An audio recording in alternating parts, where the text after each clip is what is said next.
My name is Andrew Bricker. I'm a Killam Postdoctoral Fellow in the Department of English at UBC. I work on the history of British literature, specifically 17th and 18th century British literature, and I'm working right now on a book about satire and the development of defamation law.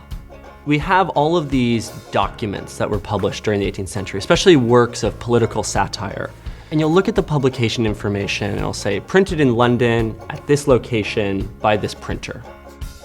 Usually the location doesn't exist, and the printer is somebody who never existed. One of the things I wanted to do with this project is trying to figure out who was involved in the illicit book trade. And so I started to trace the illustrated ornaments that are inside printed books, and that was one way I was able to start figuring out who actually printed these works.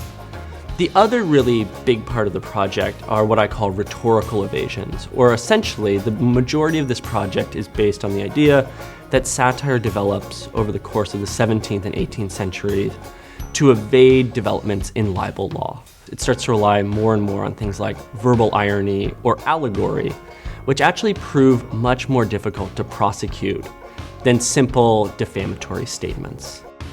My argument is, without the legal pressures you start to see at the end of the 17th century and the beginning of the 18th century, you never get the kind of satire that's written in the 18th century, which in many ways is very similar to the satire we have today. The Killam Postdoctoral Award is incredibly important to work solely on this book project. So to have 2 years of uninterrupted time to sit and work on this book and to improve my research is absolutely invaluable.